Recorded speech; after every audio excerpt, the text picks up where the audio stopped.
Buenos días familia, ¿qué tal estáis? J'espère que vous allez très bien. Bon, vous le voyez, moi je suis en pleine forme. Franchement, je me suis réveillée avec beaucoup d'énergie.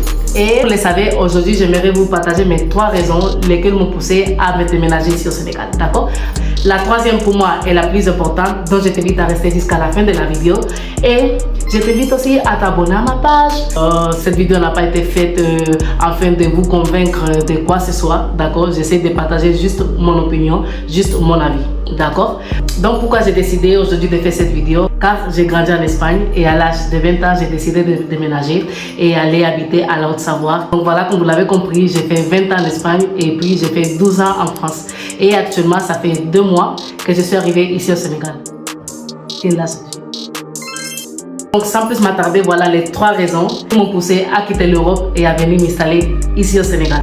Première raison, cette sensation de ne pas avoir le contrôle. D'accord, la famille, ils ont tendance à vouloir t'endormir avec cette certaine aide qu'on appelle allocation, d'accord. C'est supposé que ces allocations sont faites afin de pouvoir t'aider, de pouvoir avancer. Je ne dis pas le contraire, ça aide énormément pour les gens qui sont dans les besoins. Mais en même temps, je trouve que c'est une manière de t'endormir et de te maintenir pauvre. Seulement, tu peux avoir droit à ces allocations si tu n'atteins pas un barème de revenus. Les allocations, oui, ça peut aider énormément, mais d'un autre côté, ça t'aide aussi à rester endormi, à rester bien dans la matrix et à te dire que tant mieux, je préfère rester pauvre, travailler le juste et nécessaire, comme ça je peux avoir droit à certains avantages et travailler très dur, car si j'ai des grosses revenus, et aussi j'aurai des grosses dépenses. Et deuxième raison qui m'a poussé à quitter la France. Écoutez, en fait, des fois, j'avais cette sensation de ne pas pouvoir évoluer comme je voulais. Cela veut dire que malgré les efforts que je faisais, toujours ce sentiment qu'on essaie de te rabaisser. Dans le sens que tu es noir, et il ne faut pas oublier que tu es noir et tu resteras toujours noir. D'accord? C'était, comme je dis, c'était mon ressenti à moi. Quand j'ai fait cette vidéo, ne pensez pas que je l'ai fait afin de me jouer à la victime, de dire oh là là, il y a le racisme et tout cela, tout ça. D'accord? Donc laissez-moi loin de ça. La seule chose que tu peux faire, c'est quelque chose de ton côté. D'accord? Essaye de voir qu'est-ce que tu peux faire pour changer cela. Soit tu déménages comme moi je l'ai fait, soit tu essayes de changer les choses à ta manière, autrement. Tu n'as pas un président ou les promesses d'un président, les promesses d'un ministre pour changer ta vie, d'accord? Parce que je pense que ça ne va jamais arriver. Après, bon, chacun a son propre avis sur cela. Alors, quelle est la troisième raison? Alors, la troisième raison, c'est celle qui est plus importante pour moi, d'accord? J'avais la sensation de tourner en rond, d'accord? Après, c'est vrai qu'en réfléchissant, les 3 raisons que j'ai données, c'est relié et on peut résumer à une seule raison qui est une capacité d'évolution. C'est-à-dire que je sentais que je ne pouvais pas évoluer personnellement. C'est-à-dire mon développement personnel était bloqué. J'avais la sensation de courir derrière quelque chose qui n'allait jamais arriver. D'accord? D'être comme dans une petite roue, d'être comme un petit hamster. Soyons clairs, ton temps, il est précieux. D'accord? La chose la plus précieuse qu'on a, c'est notre temps. Et si ce temps-là, tu le prends pour t'occuper des rêves des autres, toi, de ton côté, tu ne peux pas évoluer. On est d'accord? Du matin jusqu'au soir, tu passes ta vie à travailler pour quelqu'un d'autre. Quel temps, toi, tu auras pour développer tes propres rêves et pour développer tes propres projets? Zéro.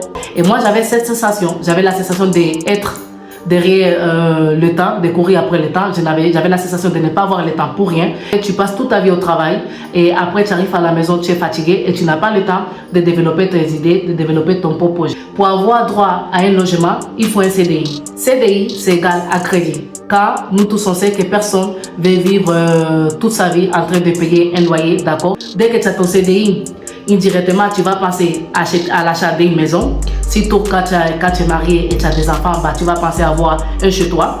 Donc CDI, c'est égal à crédit. Et qui dit crédit, dit des grosses dépenses, une grande maison. Parce que si tu as plusieurs enfants, bah, tu as envie de rester dans un petit appartement.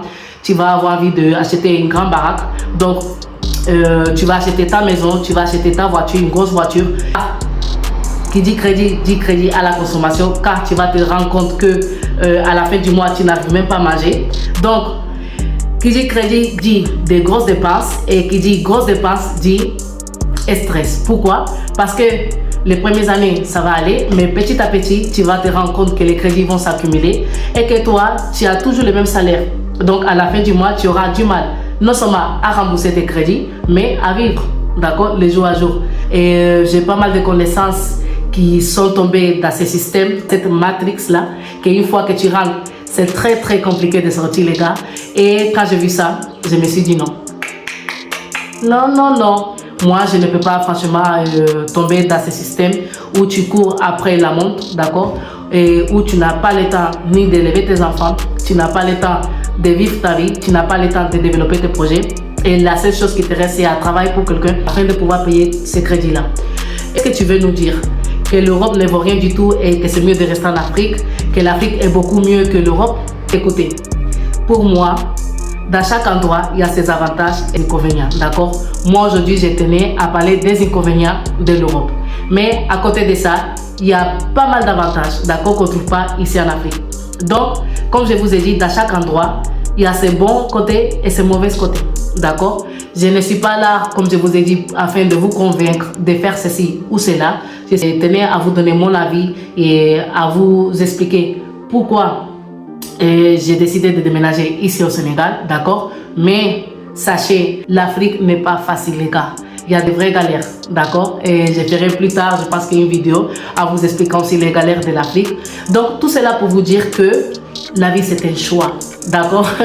Moi, j'ai choisi de venir ici m'installer au Sénégal, mais prenez votre propre responsabilité. Vous êtes assez grand et vous savez quel endroit vous convient. Et si vous avez des enfants ou pas, si vous avez cette liberté de pouvoir voyager, de pouvoir bouger, de pouvoir déménager comme vous voulez, les situations ne sont pas pareilles. Donc, je ne suis pas là pour vous dire hey, quittez l'Europe, allez, venez en Afrique, parce que logiquement, c'est pas seulement vous allez venir loger. Chacun est maintenant à se chercher.